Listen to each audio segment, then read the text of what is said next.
Hello everyone, let's talk about the most unique feature in each Souls game. By that I mean the game's feature itself, that other Souls games don't have. Yeah, some of them are not a mind-blowing game-changing features, or even a good features, but still. Okay, let's begin with Demon Souls. Even though I absolutely hate this feature, and think that this is absolutely retarded and unfun feature, I still think that War Tendency is the most unique feature of this game. Let me quickly explain what this feature does. This is pretty much a karma feature. In this game there are two types of tendencies, character and war tendency, which affect different aspects of your playstyle. For example, if you have pure white war tendency, you have increased amount of damage, while basic mobs and enemies have lower damage and health. If you are on a pure black war tendency, you have less HP, mobs and bosses are more tanky, they do more damage, but they drop more souls, plus some red phantoms or primeval demons will appear. In character war tendency, there are NPC who appear only during a specific character tendency, and also you can get some items only if you have a specific tendency. For example, you can get a sword from Dragon God Boss Arena if you have pure white tendency, but if you have grey or black tendency, you won't be able to access this weapon. So yeah, I think that this is the most unique feature of Demon Souls, because this feature depends on the way you play. If you play this game as a sweet pineapple, this game will treat you a bit better, but if you play this game like a little bitch, this game will treat you properly. Now Dark Souls 1. In the beginning I want to say something about inner connection to locations, but then I realized, oh wait, Dark Souls 2 also is similar to that. Then I thought about Greylord's Covenant, but then I remembered that New Game Plus of Dark Souls 2 is also a Greylord Covenant.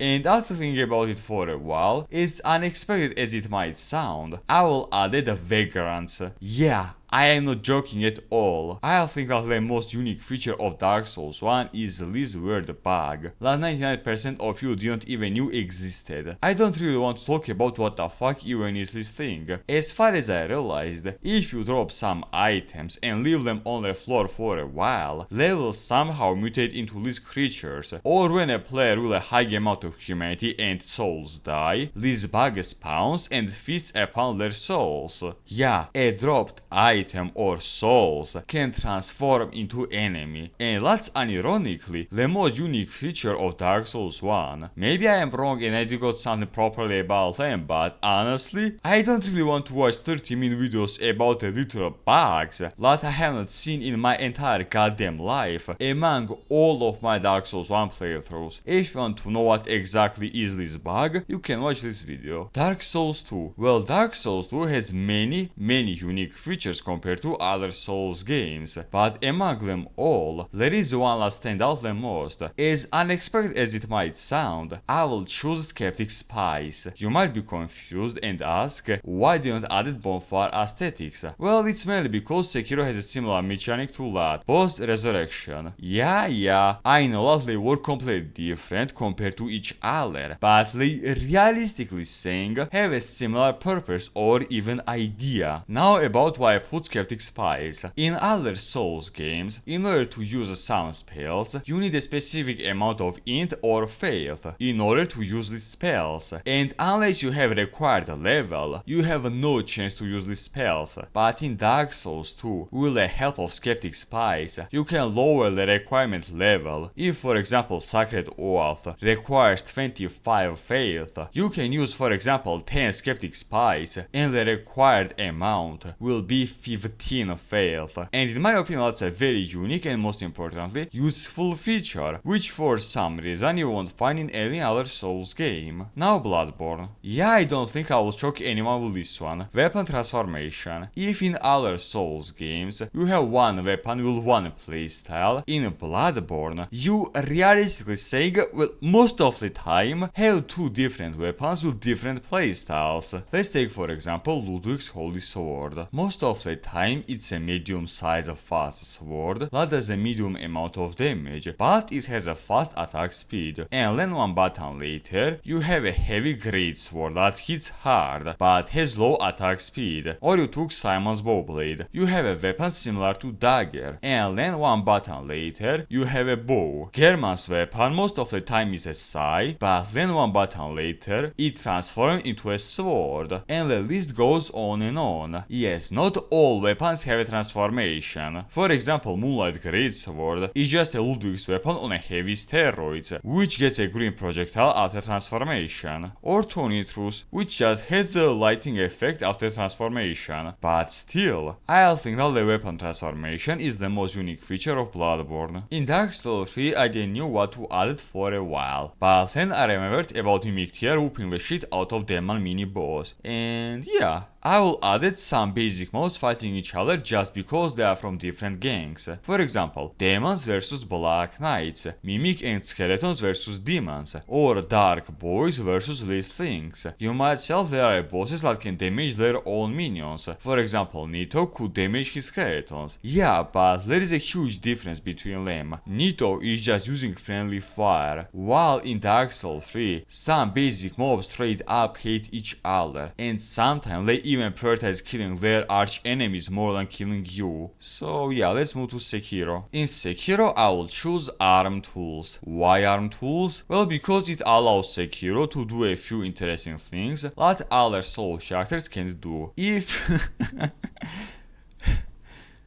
If in other Souls games